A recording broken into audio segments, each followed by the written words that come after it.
A nation recovering from war is a fragile house, and the whole structure can collapse if you don't build the frame correctly. My belief is that in post-conflict states, history textbooks must prioritize top-down historiography instead of bottom-ups. Students need to understand how your government works and how your leaders make decisions to keep the country together. We define post-conflict states as nations recovering from civil war or colonial rule. Top-down history focuses on institutions and leaders, and bottom-ups focus on the daily lives of regular people. We believe focusing on the masses before the state is a stable causes chaos. You must teach students about the central government to build a unified nation. Establishing a shared national identity, you cannot run a country if every group has a different version of the past. Top-down history provides one shared story that holds different ethnic groups or political factions together.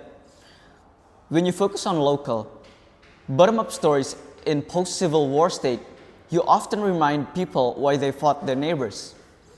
Every village has its own trauma. If you put this different trauma in the textbooks, you keep old divisions alive. You need a central story about the state to move forward. And Rwanda provides a clear example for this. After the 1994 genocide, the government stopped teaching ethnic history. They removed the focus from the separate identity of Hutus and Tutsis. Instead, they use a top-down approach to teach every single Rwandan identity. They focus on the historical kingdom of Rwanda and the centralized power that existed before colonial powers divided the people. And this focus on the state reduced ethnic tension.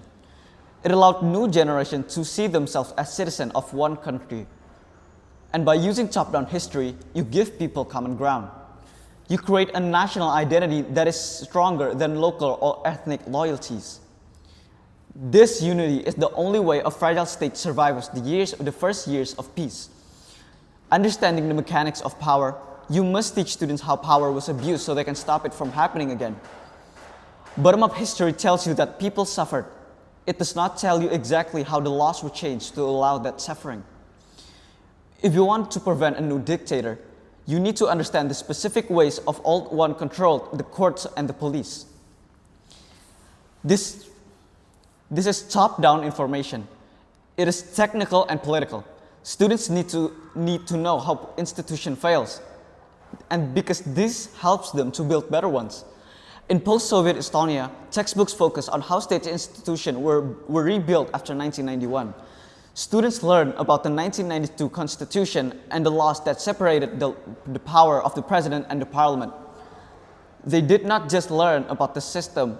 They did not just learn that people were unhappy about the old system. They learned how the organizational structure of how that system works. This knowledge allowed them to build more stable democracy. They know how to limit the power of the president because they studied in the textbooks how previous leaders had dealt with it. When you teach the top-down view, you provide a manual on how the state works. You give students the tools they need to be effective watchdogs. And without this, they know they are being oppressed, but they do not know how to fix the system. Preventing social fragmentation, bottom-up history is messy and often leads to more conflict in weak state. In a nation that just finished civil war, the people's history is usually a collection of grievances. If the textbooks focus on these separate stories, it validates the idea that this country is a collection of competing groups. This makes it impossible for the central government to collect taxes or enforce laws. You end up with a fragmented society where people only care about their local leaders.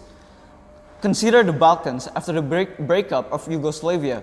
When schools focus on specific suffering of their own ethnic groups, it made it harder for the new countries to cooperate. This local focus keeps the spirit of the war alive in the classroom. If they had focused more on the shared institutional history, and the failures of the federal government, they might have found more common ground. A top-down focus forces everyone to look at the same facts about the state. You need a stable center to have a country. Top-down history prioritizes that center. It ensures that students prioritize their role as national citizens over their role as members of a specific groups. Thank you very much.